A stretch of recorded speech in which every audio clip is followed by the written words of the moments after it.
Mr. Allan Sealy, and Malavika. Thank you.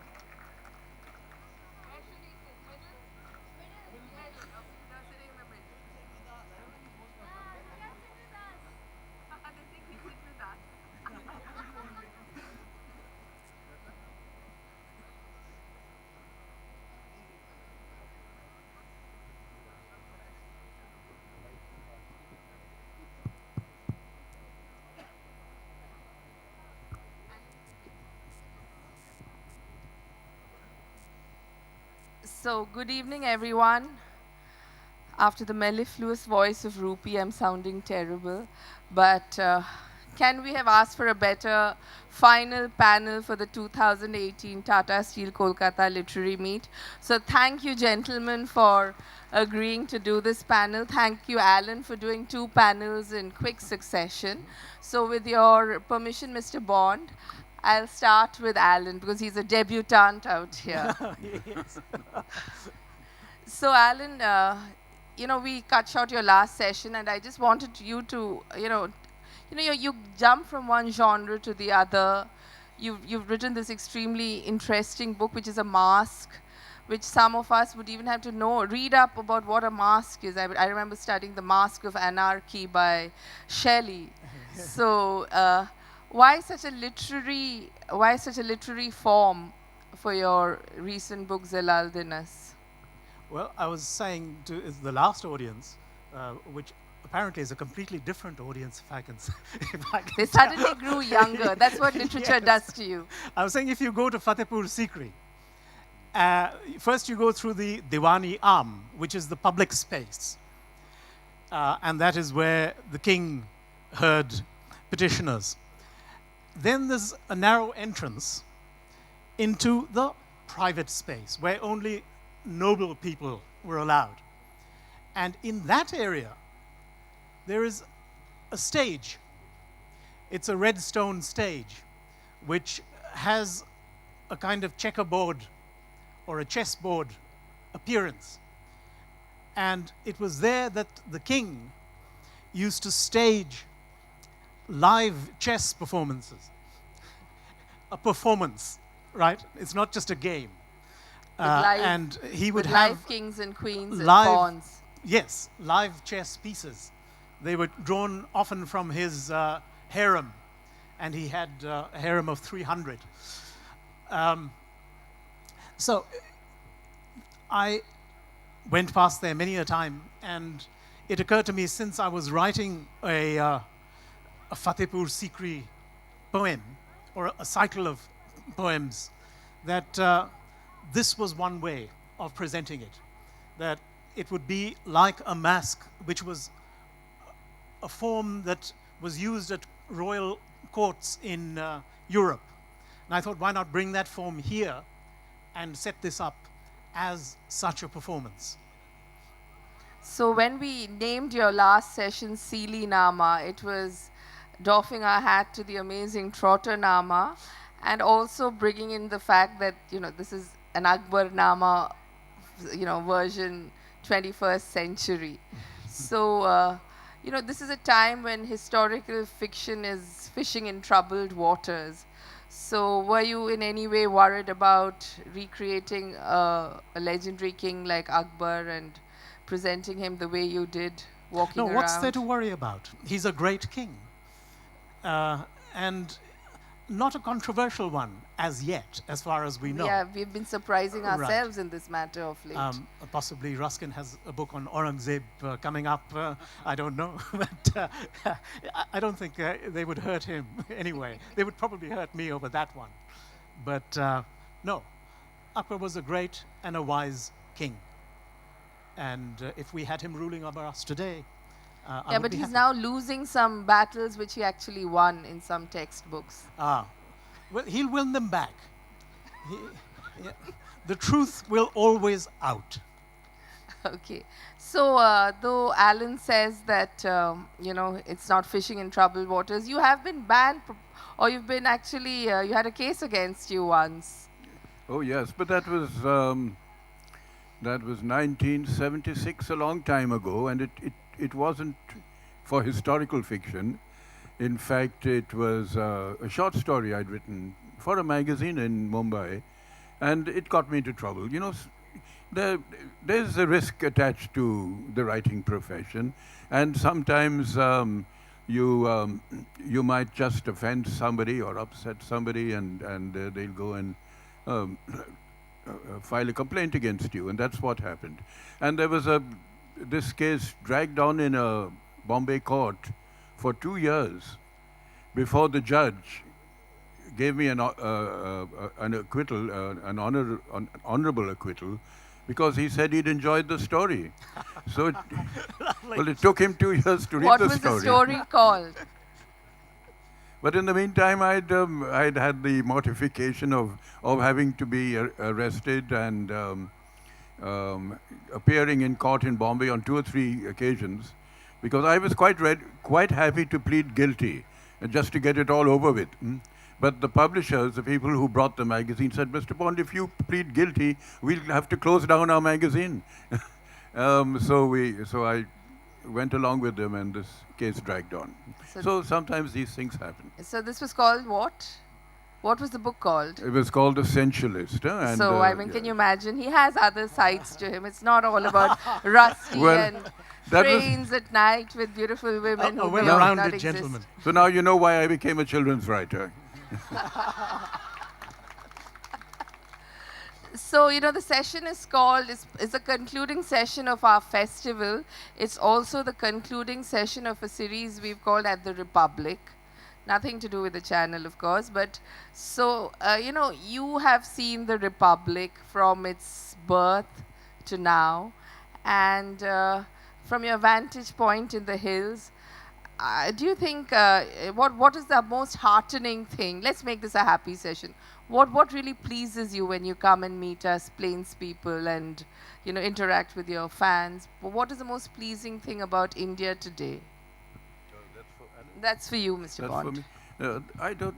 The most pleasing thing about India today is perhaps, yes, all the young people that I meet and who are full of optimism, full of self-confidence, because I think that's something that wasn't always there back in the 1950s, 60s, even 70s.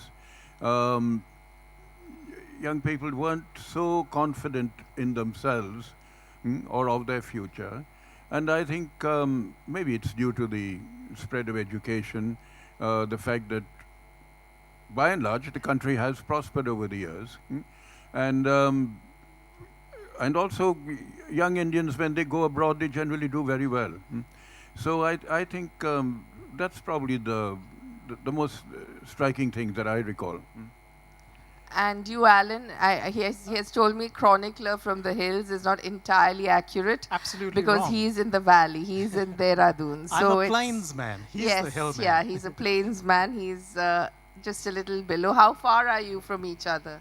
As the crow flies, I don't know, Ruskin, would you say 6 miles, 10 miles? Yes, as the crow flies, not far at all. And if I flew out of my window, I could probably get Please fly in Yeah. at any time. get down.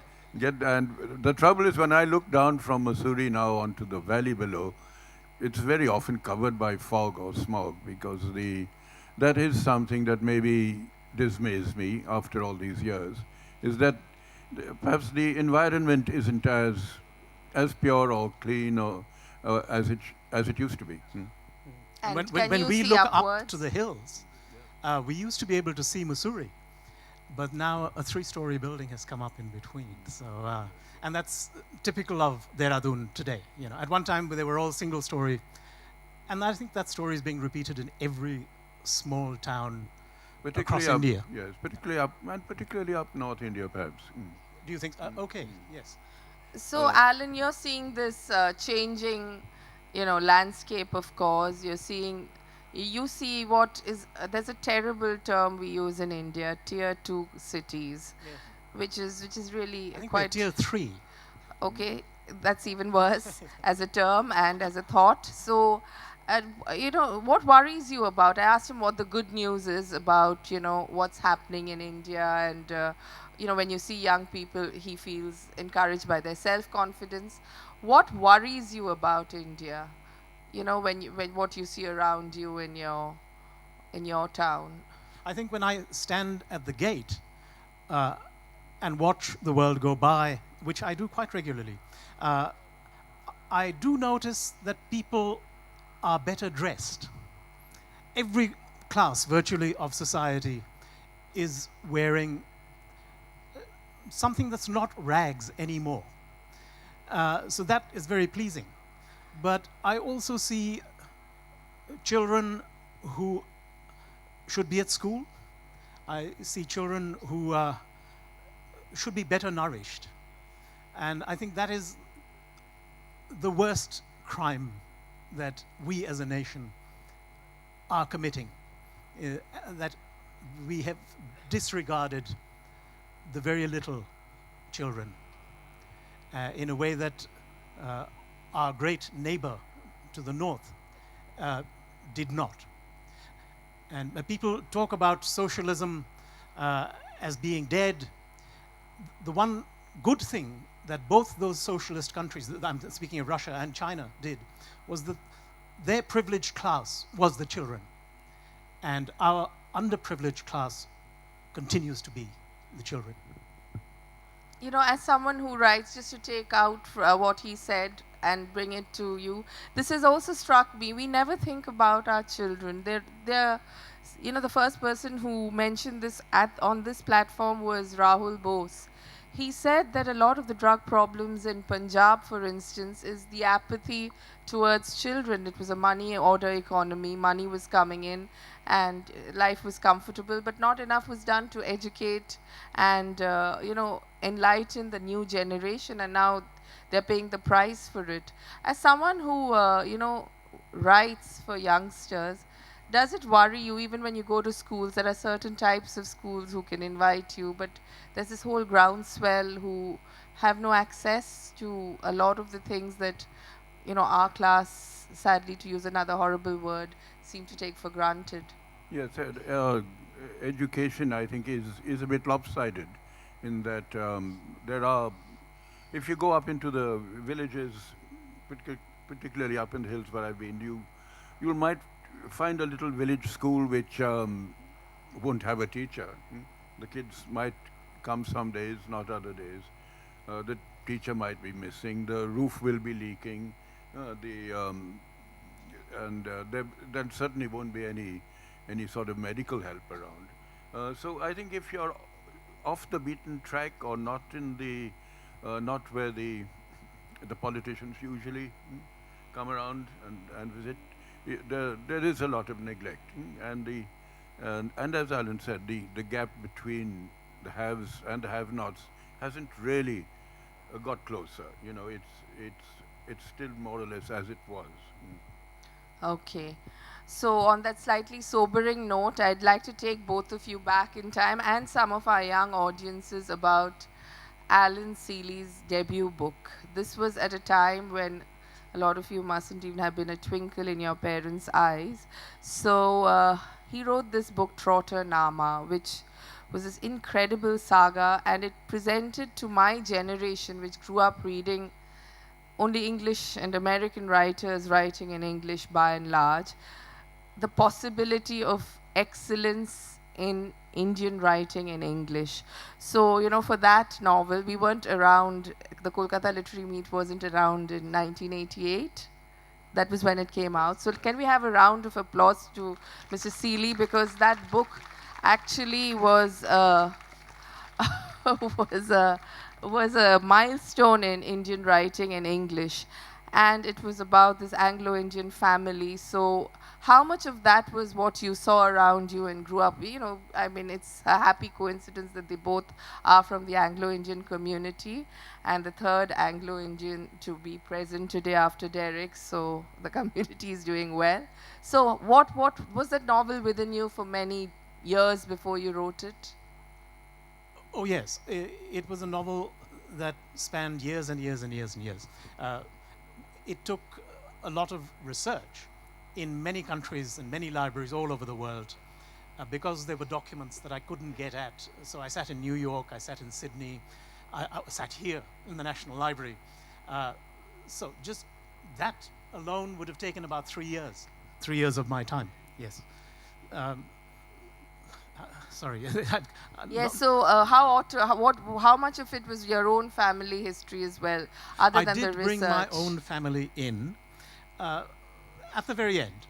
What it is it's history dressed up as fiction. So I took real figures from the past and gave them a common surname. I call them the Trotter family, right? But each of them happened to be an Anglo-Indian, so you could substitute one for the other, Trotter. And then I was looking for a way of stringing them together when the Nama form came to me. And that was a way of introducing not just history, but so many other aspects of life. So if you read through there, you will find letters, you will find recipes, and so on. But all of these will relate to the culture of this particular group. So it's an Anglo-Indian Nama in that sense. Okay. And your autobiography too was, your first book too was autobiographical in some respects. It was Room on the Roof. So how long was that? You were very young, so it couldn't have been in you for very long. The Room on the Roof. Well, how old were you when you wrote it? I was 17 when I wrote it. But it took me 2 or 3 years to get it published. So I was about 20 when it finally came out. But it was autobiographical because at the age of 17, what do you have to write about? Yourself as an adolescent. And perhaps what did make it interesting and unique in a way that it was a novel about adolescence by an adolescent. And maybe that's what has kept it going all these years. But I'm a subjective writer, so a lot of my writing comes out of my life, out of my personal life, about the people I know and places I've been in. So you get two kinds of writers, the subjective and the objective. And Allan is both, actually. Yes, Allan is many. Can I say that I love this particular book? And I love it partly because it's set in my hometown. So I know virtually every corner, every lychee tree that's in it. It's in my part of the world. But quite apart from that, it has an innocence that perhaps you can only get when you're 17. And that truthfulness I'm still brings it to innocent. life. There you are. You've lost it, I'm afraid. So, and this I'll put to both of you. Now, in 1988 or even much earlier when you wrote your debut novel, writing in English was seen as it wasn't, the Indian languages were at their prime. Bengali literature had, the stalwarts were alive. You had Shomoresh Boshu and, there were huge icons, Shoktida. So, English writing, you just had those few names who, you had R.K. Narayanan and Mulk Raj Anand. So you were the first, in that sense, you started a new kind of Indian writing in English. I hate the term Indo-Anglian writing. So do you feel that Indian writing in English is now worryingly, taking the forefront and vernacular languages are to the detriment of vernacular languages? Mr. Sealy can answer first. Well, in the first place, I think we need to say that English is an Indian language. So we can't speak of English and the Indian languages. Okay. I'm an Indian. Yeah, of course. It is my language. So. But do you worry about the other languages? Well, I must confess, I don't read them except in translation. So perhaps it's a matter of needing more of that, because that is how languages communicate.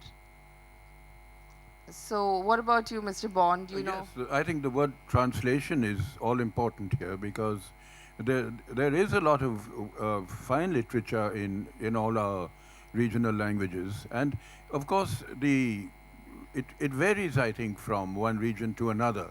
You'll find that perhaps in Bengal, in Maharashtra, there's a very wide readership for novels and fictions in the local Vernacular. languages. Yes, but when I meet, of course, I meet so many young people today who want to write and who do write, and because I'm usually meeting kids from English medium backgrounds or English medium schools rather. So it's natural that they usually want to write in English, first because they are becoming familiar with the language, and also because they feel that on the world stage, there's a better chance of their work perhaps getting a readership beyond our own boundaries. So there is a great attraction there to write in English. But I would always say write in the language with which you have grown up. You will always write best, I think, in the language that you speak maybe at home, that you write with great ease. The language in which you think, really, I think basically, because when you're writing, you're generally putting your thoughts down into words. So it's the language in which you think, I think, is the language in which you should write. And then certainly, I think what we really need is lots and lots of good translators, because not just regional languages into English, but one regional language into another regional language or into other world languages. So translation is so important. Outstanding. So, a lot of Bengali novelists are now being translated, and we had a session with Perumal Murugan, who, yes, even I can't see you. Sorry, yes. So, Perumal Murugan, the great Tamil writer who came to the festival, was also saying that it's hard to think that none of his books can reach other languages, still they get translated into English. So that therein lies a challenge. So now, because we have only limited time, we have to just keep jumping from one thing to another, and I apologize for that. So you write, you just mentioned the amount of research that went into Trotternaama, and also this book does show that you've been to Fatehpur Sikri.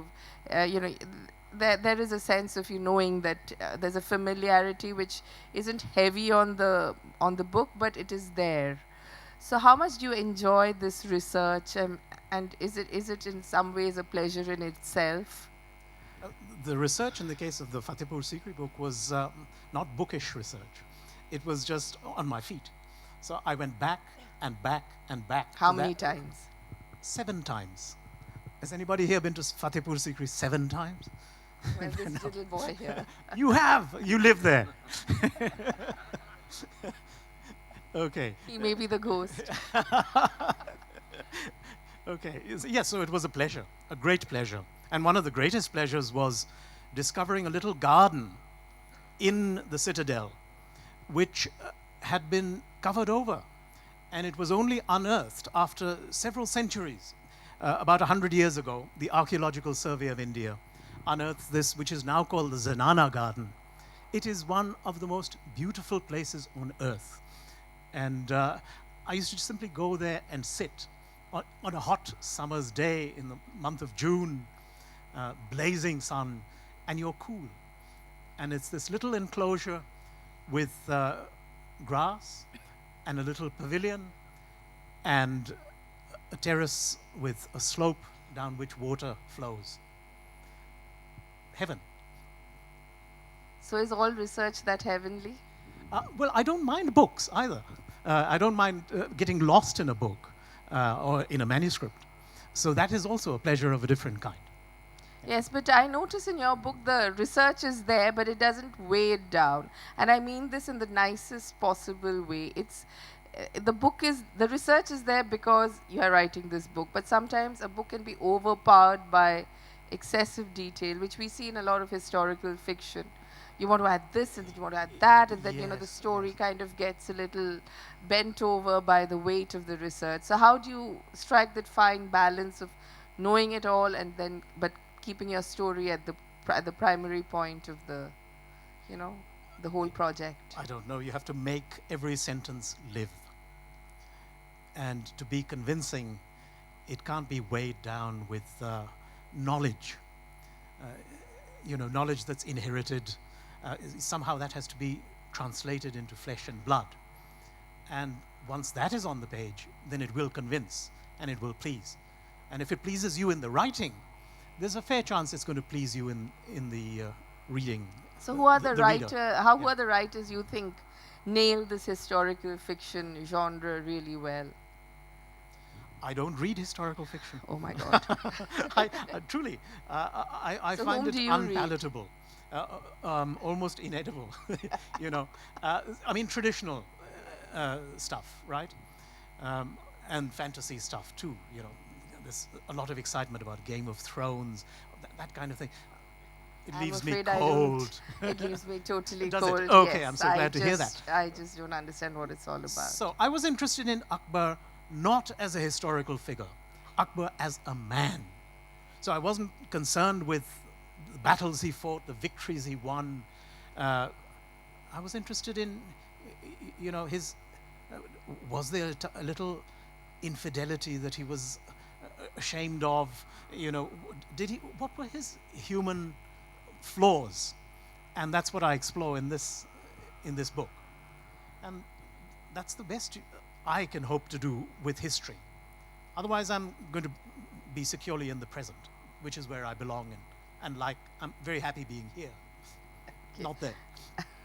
So Ruskin, you also did. I call you Ruskin, Mr. Bond. No, Ruskin. You all, Ruskin, Uncle Rusty. They're all.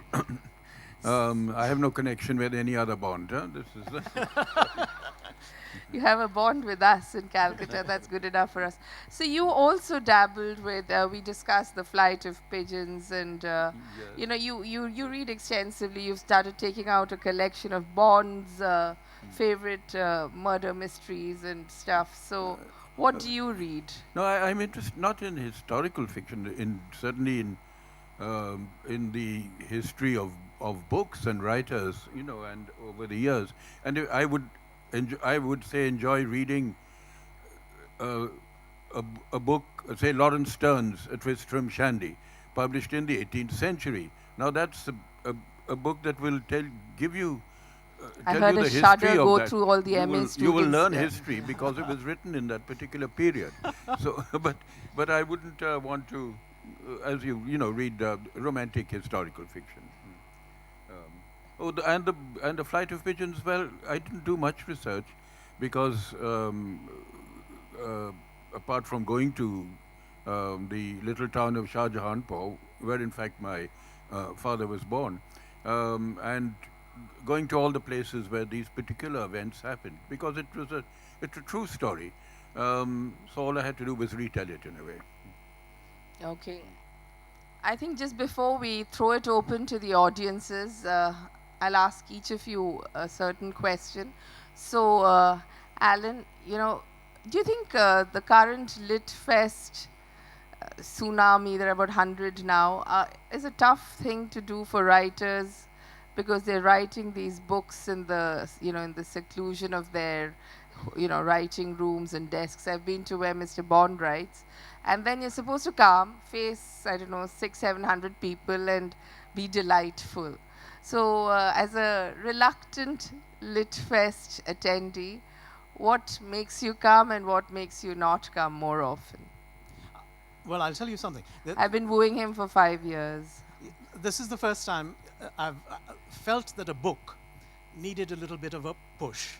Okay? So poetry generally does not move, I mean, on the shelf or off the shelf, right? So in the past, the book, I've left it to the books. You know, you finish with a book and you say, well, good luck to you and be gone, because you want to get on with the next thing. And that's what I intend to do now, to go back to that. So this year, or these 4 appearances that I've done, you know, I've been to each of the metros, Bombay, Chennai, Kolkata, and Delhi. But that's it. I'm not going to go back to that festival circuit. I don't think I will. What worries you about it? It can become a bit of a circus. And there are certain ones out there that are almost entirely that. And I wouldn't be drawn by those. So the ones that strike me as being serious, where you get, you know, discussions that are valuable, where you get a feeling that the audience is with you and not just looking at you. You know, there is a difference. Completely, of course. Yes. So those are the ones I'm very happy with, and I must say that this has been one of those. So thank you. And Ruskin, I won't ask you the same question. So you Of course, I'm have, going to. yes? Sorry, I'm going to say very flattering things and flatter you and the audience, because this is the fourth year running that I've come to to this particular festival, and I can't refuse Malavika for one thing, and I can't refuse you either, if any of you here. Thank you, and and the setting is so lovely too, with trees around and monuments, and Kolkata itself has this literary flavor about it still, to a great extent, and so I feel at home here basically, and I don't go to many literary festivals other than this, very few in fact. In fact, I went to one not too long ago. Where was it? I think somewhere in Madhya Pradesh, I think, and there was at this festival there was a magician, there was a mind reader, there was a tap dancer, which is Golgappas. and I've always wanted to be a tap dancer when I was a boy, so I did watch him, but I thought I could do a better job tap dancing. So that's what we're going to have next year, Mr. Bond tap dancing. So that brings me to my next question, because, most Anglo-Indians have a Calcutta connect. That's at one level. And secondly, as you said you researched your first book at Calcutta. So does the city call you back? Does it beckon you to you? Because you were here last year as well. You did a talk at the Victoria Memorial, actually. Yes. So, the Calcutta Connect, is it a place you like coming to? It's actually, I discovered, a family connect. And I discovered that quite recently. I did know, I was doing research into the Sealy family. And as you know, these records were kept, birth, marriages, and deaths. And they are available. So you can go back quite easily, especially since in the case of our family, on my father's side, the eldest son was always called Charles. And so in every generation, you could go back through the 19th century and you find Charles Sealy, Charles Sealy, Charles. And that trail led back to Calcutta. And the last time I was here, I went down Kenderdine Lane, and I believe that my great-grandfather lived there. Now, this was not something I knew until I discovered a news item from the 19th century that said, Charles Sealy, bankrupt. Yeah, so his business, whatever it was, had failed. And that's what led me to Kenderdine Lane. His address was given. So that's one of my connections with this city. Yeah. So I hope we have happier associations than that. And you also have family connections here, which are... Yes, my father grew up in Calcutta, and in fact he died here. And his grave is here in the War Graves section of the Bhawanipur Cemetery. Oh, really? My goodness. Yeah, and, but I've only visited Calcutta occasionally over the years. So if I'm really going to spend my life here, as I hope maybe in my next incarnation, I'll stay here for a lifetime. Mr. Bond is playing to the gallery. Playing to the gallery. So I think this is a good time to take questions for both Allan as well as Mr. Bond. We'll go girl, boy, as I normally like doing. So ladies first, there's one here. My question is to Mr. Bond. On behalf of the audience, we would like to tell you, you look so adorable sitting there. I'm your very big fan, sir. In fact, I would like to know that there was an interview by an NDTV reporter, a lady reporter. She was, so instead of, she did not take the name of your autobiography correctly, and you did not correct her. I mean, how can you be so humble? Like, if you have any idol, who would that? Who is he, if any? What was it? I mean, Why are you humble? Who is your idol? But how can you be so humble? Like she did not take the name of your autobiography No. correctly. Well, You didn't correct her. I didn't want to embarrass her, I guess. But you mean the lone fox dancing? Yes, she called wolf, the lone wolf The wolf? dancing. Yeah. No, that's true. Yeah, I should have corrected her. Yeah, you did No, not. But that intrigues me. the other Ruskin. I don't mind being a fox, but certainly not a wolf. That's the Ruskin who wrote The Essentialist, right? That's Essentialist. Thank you Yes, so much. There are two. Let's go to the back to the gentleman with the beard. Mr. Bond, my name is Abhishek and I'm from Himachal Pradesh. So I just wanted to tell you that I'm a very big fan of you and I also write about the hills. So of course not as good as you, but I try. So my question is, I have noticed that in your short stories, you rely more on the setting of the story as compared to the dialogues. So, do you think either one is better? Because people prefer stories which have more dialogues, they connect more to it. But you explain it so much better Got in the it. hills. So, So yes, I wildlife dialogue. understand what you're saying. Perhaps one reason why I don't use much dialogue in a story, if it is, say, set up in the hills or in a town where the characters or in the story would not be talking in English, you see. So perhaps it would sometimes sound unnatural if the say the baker on one side of the road is conversing with the butcher on the other side, and they're talking in chaste English. So I keep the dialogue maybe sometimes to a minimum, and tell the story in a more in a straightforward narrative, but not always. So if they are maybe children from an audience like this, they would be talking in English in the story. So I do use dialogue quite a bit, but it depends on the story. I'll just ask Allan the same question. So how do you deal with, there's this whole thing which Arvind Krishna Mehrotra says, when two Hindi speaking characters or two Malayali characters speak in an English novel, the writer doesn't know what to do. I've heard him say that because the language is Interesting. it's hard to get that colloquial. So he says only very few people like Arun Kolatkar, for instance, could get that that flavor of it being Marathi or Hindi. So How does he do that? I'm not sure that I'm convinced by that argument. Neither am I. So how do you manage to go past this thing that two characters were speaking in, okay, for example, Akbar didn't speak English, so were you I didn't see any discomfort with If that. I read War and Peace, they're speaking chaste English, right? Natasha but she would speak Russian. I have to accept the whole tissue from beginning to end of that enormous book, which was written in Russian.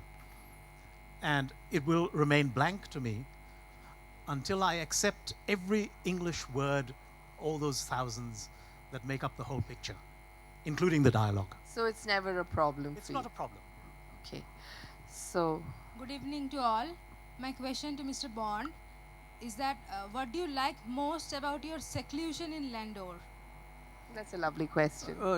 Okay, it's not total seclusion, but I think a writer, to a great extent, needs a certain amount of solitude, and to be by himself or herself at certain times, to look inwards, and to think about what you're going to work and write about. But and that's different from being lonely. You see, I don't want to be lonely. Loneliness is a sad thing, but solitude is totally different. Solitude is something you want for yourself. Loneliness is something you really don't want. So seclusion is perhaps is something you choose, because a writer, I think, is a person who needs very often to be to be by himself. I don't know if Alan agrees. Oh, I agree, absolutely, Ruskin. Okay, so Yeah. okay, we'll take this these two kids together. Okay, ma'am. Okay, after whoever has got the mic, I cannot see you. Where are Yeah, you? sorry. Okay, I stand up. So. yeah, okay, okay. Yeah, hi, Alan. Question to Uncle Rusty, though. Yeah. Surprise, surprise. Yeah. Okay, so Uncle Rusty, I mean, obviously, your books provide most of us an escape. That's how I'll put it. I mean, it provides us a world where we won't get to live in otherwise, right? So, and the settings of most of your books, though, I mean, at least the ones that I have read, they hark back to a world that, I mean, is quite a bit in the past. A lot has changed in the world since then, right? Take anything, right? Television, cable TV, after that, the internet, and all the so- new things, we have it now. Okay, cutting to the point. So, of these new things, are there any that you like, that you use? I'm just curious to know. Oh, that I use? No, I don't. Actually, I'm the last man standing who doesn't use technology. If I have to, I will. But so far, I'm getting along without it. But then I'm lucky, I think, in that all the members of my adopted family have their laptops and mobiles and cell phones, so I just use theirs, or get them to use them for me. They're your servers. So I'm very cunning in that way. And my actual writing I do by hand. I still write with a pen and paper, just a ballpoint pen. And I usually do it sitting on the edge of my bed with a desk close by. Because I used to type, in fact, most of my early work was done on a typewriter, but now with any kind of machine in front of me, I'll get a stiff neck. So I'm far more comfortable just with a pad and a pencil. And that's all you need, really. It depends on what you're used to and what you like most. But I'm not against technology. I will use it when I need it, and not simply as a shortcut. Okay, somehow I feel these two questions are going to be for Ruskin. Good evening. Yes, the question's from Mr. Bond. Mr. Bond, have you got any adventures in your life? Sorry? Any Have- adventures in your life? Have I had any adventures? Yeah, the other gentleman next to you also has a question. Good evening, Mr. Bond. How did you start? When did you start writing books? Well, I started writing at school and got into trouble once or twice because I used to fill my exercise books with comments and descriptions of school teachers. So if you want to start writing while you're still at school, my advice is keep your teachers out of it. Don't write about them at all, because you'll definitely get into trouble. And the adventure. Adventure? It's an adventure sitting here talking to you, huh? That is after. So, the girl with the green beard. Ask a serious question to Alan now. Good evening to everyone. I wanted to ask, do you see a difference in mentality between the people in hills and people in the plains, and in regard to the reception of your stories that you write? I'm asking Mr. Bond.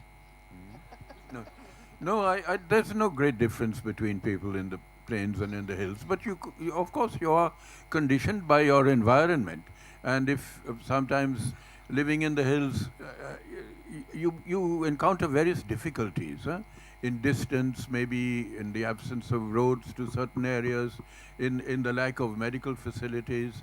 Also, you're dealing with very often wildlife.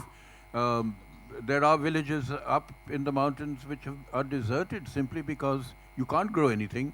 The monkeys come by day and ravage the fields. At night, the porcupines and the wild boars come, and there's nothing to keep them out. People just leave their villages and go away sometimes. So it's very different, your conditions. But basically, otherwise, people are the same. Children are the same everywhere.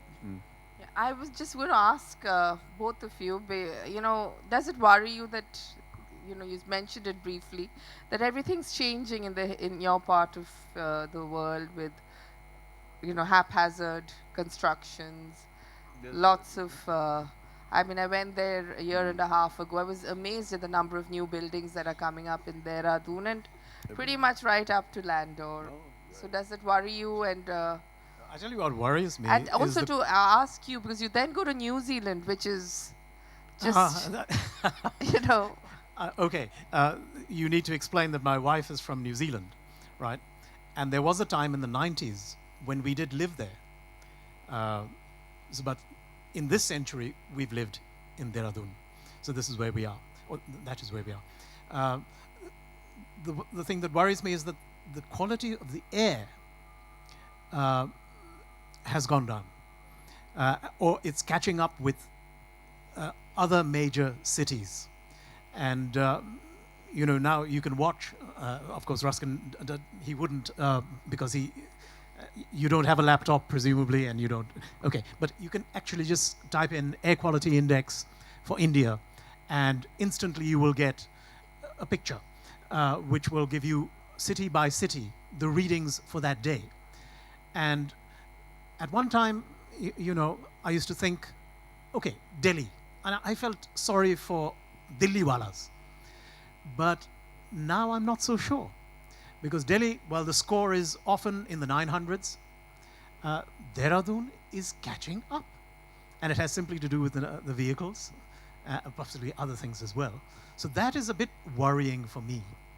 And the same day I looked at the world map, and you know how it goes from green through yellow, orange, red, purple, and the worst is brown. Delhi is often brown. In fact, I'm often pleased to see that Calcutta is in the yellow. But that particular day, New Zealand, of course, green, but it wasn't even in double digits. It wasn't even, the score was not even 10. It was 9. So, what are we doing there? But home is home. But that's because there are more sheep than people in New Zealand. Okay, who's got the mic? You can go back.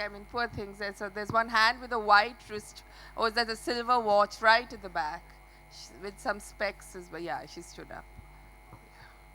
We'll just take 2 more questions and then. Good evening, Mr. Bond, and hi, Alan. My question. Hi. Hi. My question to both of you is: what are your proudest moments that you spend in Calcutta? Fondest moment in Calcutta for both of you. Yeah. I'll tell you after I come again. Next time. But proudest moment. Yes, I'll tell you. Because when I'm here, I often do think of my father, who spent his boyhood here and who died here, and I'm thinking if at all his spirit is around, he would be very proud of me that I am sitting here, recognized as a good writer and with so many readers and enthusiastic supporters amongst me. What about you, Alan? Let's broad base that. What is I one have of a your high confession. points? Let's not make it city specific. Well, I was going to make it city specific. Okay, go for it. I earned my first bit of money here. And I was singing at Trinkas. You don't know what you've just got yourself into. Don't worry, I won't make you sing. We want to hear you sing. A snatch. I only sing for money. Well, in a way, I think I got one of my first payments here, because when I set out writing in the early 1950s, I think my first story was published, I think, in The Statesman. That was 1953 or 54, after my novel was published. And that for that story, I think I got 25 rupees. That was the going rate then, yeah. So, okay, 2 questions, and these are the last 2 questions of the festival, so they better be good. The person in this turquoise sweater here. Yes, stand. You have been chosen solely on the color of your sweater. How can you see them? I can't see anybody. It's a pleasure to meet you. My question is to Mr. Bond. The window of your room is a phenomenal experience for all the readers. So can you just give a short description what you see from your room? Well, this window is becoming well known because now I leave my house and flat so rarely that I find I have to start writing about my room.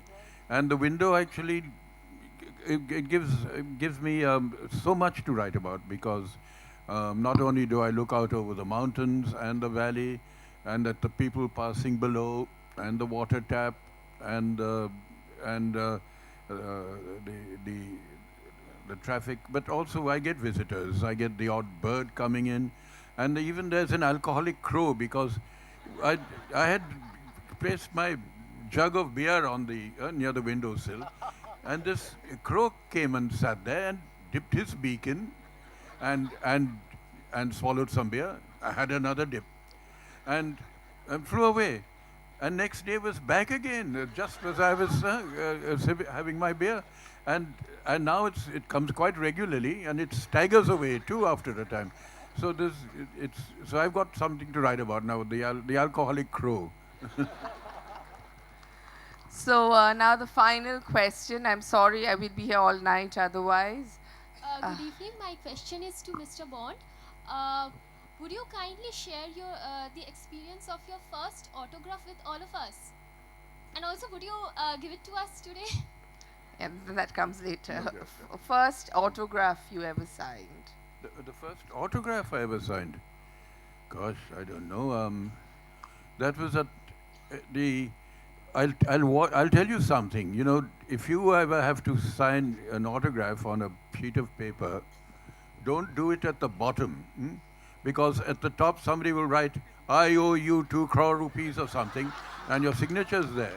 It almost happened to me once. Okay, that's a So wonderful now when I tip. sign anything, I always do it at the top of the page. I don't leave any space at all. Okay, so I will take the last question. I'm sorry, I'm on stage. I have a mic, so I can do that. So I'll address it to Allan. No, this is it, because otherwise I will be chucked out of the. He's very insistent. You'd ask him, next year. So, Allan, what next? You've written this very unique book. It's poetry, it's a masque, it's history. So are you already working on your next book? I'm starting in on it, and that's as far as I'm going to go with telling you about it. All right, I'll just say that it goes far back in history. How's that? I'm not surprised. A long, long way back. And it's about a king who was simply not known 200 years ago. People had completely forgotten his name. Okay, on that wonderful, mysterious note, I thank both Mr. Bond as well as Allan for a wonderful, he did a double bill today, so thank you for that. And I hope this is the first of many visits to Calcutta, to the festival. And thank you, Mr. Bond, for always being there with us. We must be doing something right to keep having you with us and enjoying your company. Thank you, everybody. I'll just take 2 minutes of your time to just call this whole festival to a close.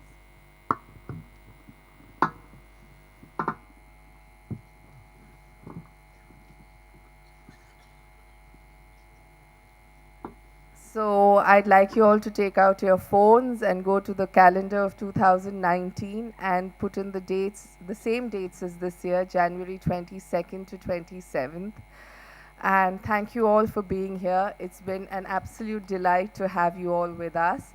Thank you to the authors, both the ones on stage and to all those who've regaled us over the last 5.5 days.